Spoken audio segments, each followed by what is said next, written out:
আসসালামু আলাইকুম।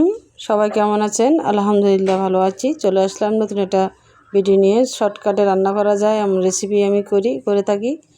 মিক্স সবজি দিয়ে চিংড়ি মাছ দিয়ে রান্না করব। এখানে কাঁচকলা নিয়েছি, বরবটি নিয়েছি আর একটা আলু কেটে নিয়েছি। এখানে ছোট চিংড়ি মাছ নিয়েছি। মাছগুলো আমি কেটে ধুয়ে নিয়েছি। এখানে আছে কাঁচামরিচ, ধনেপাতা, পেঁয়াজ কুচি। এখন আমি চুলায় একটা কড়াই বসাই দিব। কড়াইতে তেল গরম দিয়ে দিব। তেল গরম হয়ে যাওয়ার পরে আমি পেঁয়াজগুলো দিয়ে দিব। পেঁয়াজগুলো একটু ব্রাউন করে নিয়ে আসবো। এখন 1 চামচ রসুন বাটা,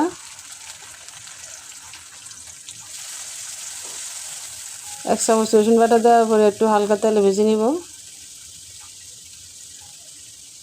1/2 চামচ মরিচ গুঁড়া, 1 চামচ হলুদ গুঁড়া, 1 চামচ জিরা গুঁড়া, ধনে গুঁড়া, 1 চামচ জিরা গুঁড়া। সামান্য পরিমাণ পানি দিয়ে মশলাটাকে কষিয়ে নিতে হবে।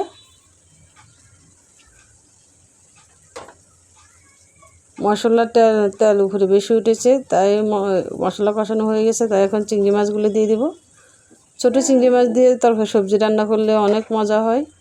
আমার বাচ্চারা খুবই পছন্দ করে, তাই আজকে আমি চিংড়ি মাছ দিয়ে সবজি রান্না করব। আপনারাও এইভাবে রান্না করতে পারেন। অনেক বাচ্চারা খেতে চায় না, তবে চিংড়ি মাছ দেখলে বাচ্চারা খেতে চায়।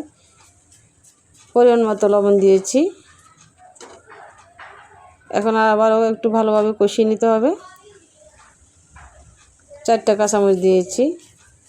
আমার মরিচের গুঁড়োগুলো খুবই ঝাল, এই জন্য মরিচের গুঁড়ো কম দিয়েছি। আমার ভিডিও যদি ভালো লেগে থাকে অবশ্যই লাইক শেয়ার করতে ভুলবেন না।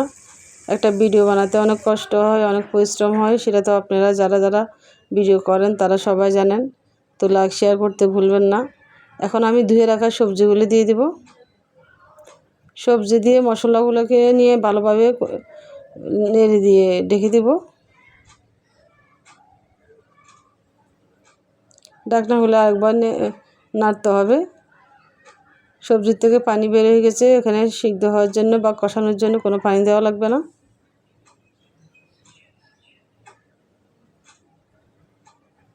এখন আমি সামান্য পরিমাণ পানি দিয়েছি কষানোর পরে।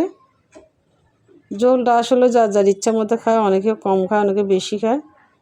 তবে ঝোল আসলে বেশি ভালো লাগে না, একটু মাখা মাখা থাকলে ভালো।